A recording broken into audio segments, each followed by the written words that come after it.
अल्हम्दुलिल्लाहि रब्बिल आलमीन वस्सलातु वस्सलामु अला रसूलिल्लाह अम्मा बाद। आज पहला रमज़ान मुबारक है लॉकडाउन में, और आप सभी से हमने ये बात अर्ज़ कर दी थी कि पहली फ़ुर्सत में जो भी आपके सवालात हैं आप उनको यूट्यूब पर कमेंट्स करके बताएं, क्योंकि यहाँ पर दूसरी चीज़ें नहीं होती हैं, सीधे सीधे हम आपके सवाल पर नज़र रखते हैं। अगर आप यहाँ पर लिख नहीं सकते हैं कमेंट्स में, तो फिर आप व्हाट्सएप पर हमें मैसेज कर दें, और अगर आप व्हाट्सएप नहीं चलाते हैं, मैसेज नहीं कर पा सकते हैं, तो फिर आप सीधे सीधे हमें कॉल कर सकते हैं, लेकिन कॉल करने से आप बचें। तरतीब यही बनाएं, पहली फ़ुर्सत आप यूट्यूब पर ही हमारे लिए कमेंट करके अपने सवाल को रखें। तो पहले रमज़ान मुबारक पर जो सवालात आए हैं, काफ़ी सवालात हैं, उनमें से कुछ चीज़ों का हम आपके सामने जवाब देने की कोशिश करेंगे। कुछ सवालात बीमारियों के ताल्लुक़ से थे, तो आम बीमारियों के ताल्लुक़ से मैं कुछ ख़ास बातें आपके सामने रख रहा हूँ। बीमारी अल्लाह रब्बुल आलमीन की जानिब से ही दुनिया के अंदर भेजी जाती हैं, और दवा भी अल्लाह रब्बुल आलमीन की जानिब से ही दुनिया के अंदर भेजी जाती हैं। यह अल्लाह रब्बुल आलमीन का एक निज़ाम है दुनिया को चलाने का। तो हम और आपका ये यकीन है, ईमान है कि तमाम बीमारियों को पैदा करने वाला और उनको शिफा देने वाला अल्लाह रब्बुल आलमीन ही है। अल्लाह रब्बुल आलमीन ने रोज़े की हालत में बीमारी के ताल्लुक़ से कुरान मजीद में इरशाद फरमाया सूरह बकरा के अंदर, फ़मन कान मिनकुम मरीज़न औ अला सफ़रिन फ़इद्दतुम मिन अय्यामिन उख़र। तुम में से जो शख्स बीमार हैं या सफ़र में हैं, तो वो रोज़ा नहीं रख सकते हैं, तो वो बाद में इनकी गिनती पूरी कर लें। इस तरीके से सूरह बकरा की एक दूसरी आयत करीमा में भी अल्लाह रब्बुल आलमीन ने इरशाद फरमाया, फ़मन शहिद मिनकुम अश-शहरा फ़ल्यसुम।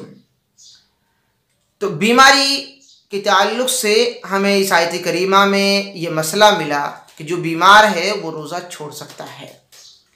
अब हर बीमारी में छोड़ सकता है या कुछ इसमें कंडीशनें, कुछ हालतें हैं। तो बीमारी को अगर हम नापते हैं तो बीमारी की दो हालतें हमारे सामने हैं। एक बीमारी तो वो है जिसके ठीक होने की उम्मीद है, इसका मतलब बीमारी हल्की है, और दूसरी बीमारी वो है जिसमें हमें शिफा मिलने की, ठीक होने की उम्मीद नहीं है। डॉक्टरों ने ये सलाह दे दी है कि अब आप ठीक नहीं हो सकते हैं, ये बीमारी आपके साथ लगी रहेगी। पहली हालत को पहले समझते हैं, फिर दूसरी हालत को हम समझने की कोशिश करते हैं। ये बयान आपके सामने इसलिए अर्ज कर रहे हैं क्योंकि बीमारियों के ताल्लुक़ से जो सवालात आ रहे हैं, ताकि आपको उन सवालों में, उनके जवाब में ये बयान आपको मदद कर सके।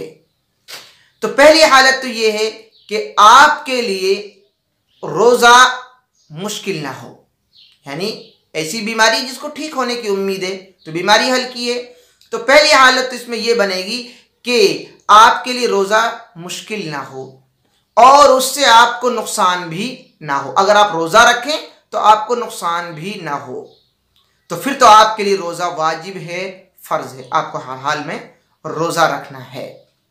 और दूसरी कंडीशन, दूसरी हालत जो बनती है वो ये कि रोज़ा मुश्किल हो आपके लिए। रोज़ा अगर आप रखेंगे बीमारी में तो आपके लिए मुश्किल होगा रोज़ा, लेकिन नुकसान नहीं होगा आपको। अगर आप रोज़ा रख लेंगे तो आपको नुकसान नहीं होगा, लेकिन मुश्किल होगा रोज़ा। इस बीमारी में, ऐसी जो बीमारी है आपके ऊपर, उसमें आपको रोज़ा छोड़ना सुन्नत है, जायज़ है आपके लिए कि आप रोज़ा छोड़ सकते हैं। दलील क्या है इस सिलसिले में? अल्लाह के रसूल सल्लल्लाहु अलैहि वसल्लम ने फरमाया, मुसनद अहमद की 5832 नंबर पर हदीस है, इन्नल्लाह युहिब्बु अन तुअतिया रुख्सा कमा यकरहु अन तुअतिया मासिया। अल्लाह रब्बुल आलमीन ने शायद फरमाया, अल्लाह के प्यारे रसूल सल्लल्लाहु अलैहि वसल्लम ने फरमाया कि बेशक अल्लाह रब्बुल आलमीन पसंद करता है इस बात को जो उसने रुख्सत दी, जो छूट दी है, उसको जो अपनाता है। ऐसे ही जैसे कि अल्लाह रब्बुल आलमीन की मासियत, गुनाह के काम को अगर कोई करता है तो अल्लाह रब्बुल आलमीन नाराज़ होता है इस बात पर। अगर कोई गुनाह का काम करता है। सेम इसी तरीके से जिस तरीके से रुखसत को अल्लाह रब्बुल आलमीन पसंद करता है, अगर छूट दी रब्बुल आलमीन ने, उसको कोई पसंद करता है, अमल करता है, उस छूट को अपनाता है, रब्बुल आलमीन खुश होता है।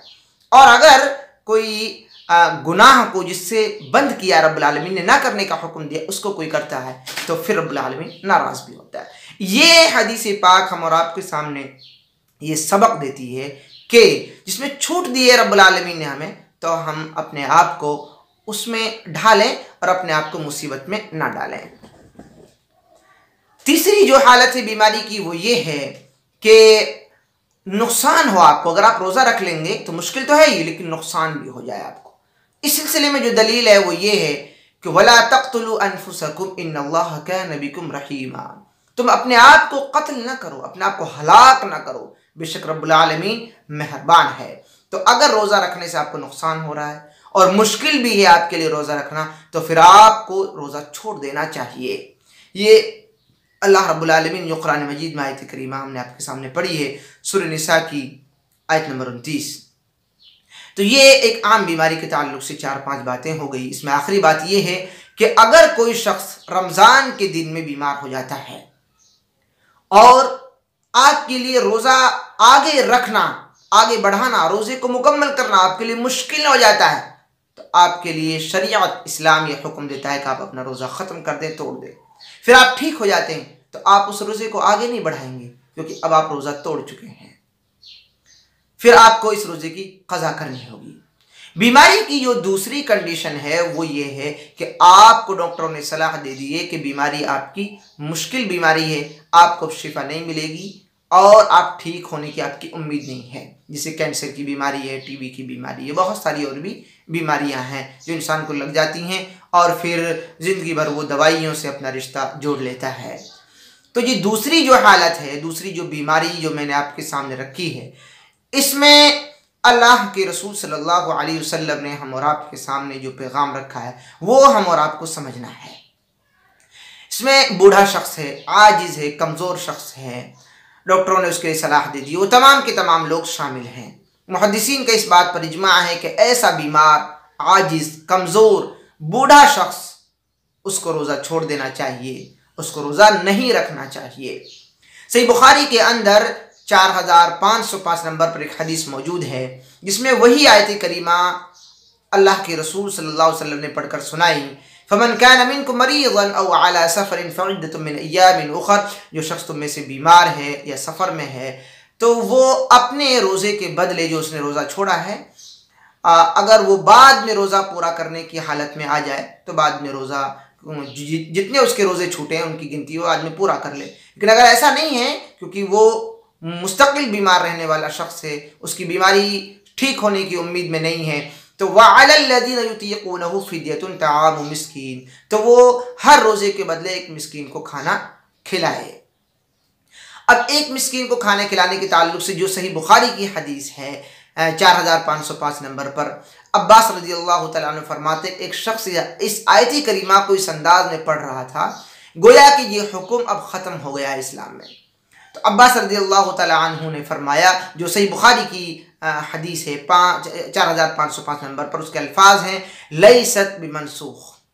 ये आयत करीमा इसका हुक्म कि एक मिस्कीन को खाना खिलाएगा एक बूढ़ा शख्स, आजिज़, कमज़ोर शख्स और हमेशा बीमार रहने वाला शख्स, तो ये हुक्म ख़त्म नहीं हुआ है। लैसत बिमनसूख, ख़त्म नहीं हुआ है ये हुक्म, बल्कि हुवा शैखुल कबीर वल मरअतुल कबीरा, इससे बूढ़ा शख्स और उम्र दराज बूढ़ी औरत मुराद है, जो ला यस्ततिआनी अन यसूमा, जो अपने रोज़े को रखने की ताकत नहीं रखती हैं, इस रोज़े से वो मुराद हैं, इस हालत से वो मुराद हैं। तो हमें मालूम हुआ कि ऐसा जो बीमार शख्स है वो अपना रोज़ा छोड़ दे और अपने रोज़ा के बदले वो एक मिस्कीन को खाना खिलाए।